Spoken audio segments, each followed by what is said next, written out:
Masih di Fakta 62, ramai soal perubahan kulit dan wajah Presiden ke-7 RI imbas pulang dari Vatikan disebut Joko Widodo alami alergi.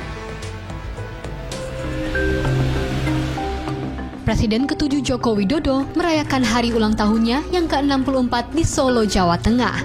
Sejumlah warga pun ramai berdoa demi kesembuhan Jokowi. Acara perayaan ulang tahun itu diwarnai dengan sesi doa bersama.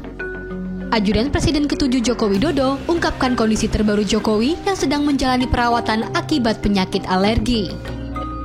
Jokowi disebut mengalami sakit alergi sepulang dari Vatikan, menghadiri pemakaman Paus Fransiskus beberapa waktu lalu. Sejak itu Jokowi perlahan mengalami perubahan fisik, terutama di area kulit wajah akibat alergi. Kondisi Bapak membaik, sedang proses pemulihan, dan kalau memang secara visual kita bisa lihat ya, kulit Bapak memang agak berubah. Secara fisik oke, beliau nggak ada masalah. Beliau sangat-sangat sehat walafiat. Banyak yang menyebut Bapak itu autoimun.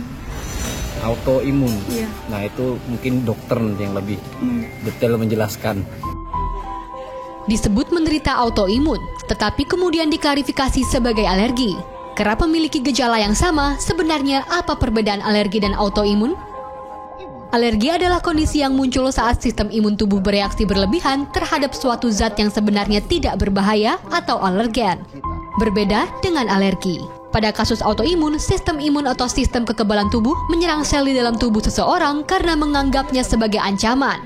Akibatnya, seseorang akan mengalami berbagai kerusakan sel yang memicu berbagai gejala penyakit lainnya. Nah, itu sebenarnya adalah merupakan suatu kondisi yang berbeda, jadi dua penyakit yang berbeda. Tapi sama-sama disebabkan oleh gangguan dari sistem kekebalan tubuh kita atau respon imun kita. Jadi, kalau alergi itu, respon imun tubuh kita bereaksi berlebihan terhadap ada istilahnya namanya alergen dari luar. Nah, beda dengan penyakit autoimun.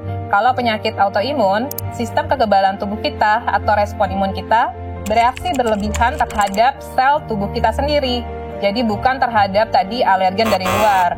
Sel tubuh kita, respon imun kita menyerang sel tubuh sendiri, misalnya ke sel darah, kemudian bisa juga ke otak, bisa juga ke jantung, bisa ke kulit, bisa ke ginjal, bisa juga ke sendi, atau kemudian bisa juga ke mata dan berbagai organ lainnya. Akibatnya sel itu kemudian menjadi rusak dan tidak bisa menjalankan fungsinya dengan baik.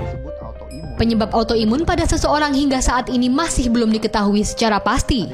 Namun faktor genetik, infeksi, dan faktor lingkungan diperkirakan berperan sebagai pemicunya. Angga Eka melaporkan.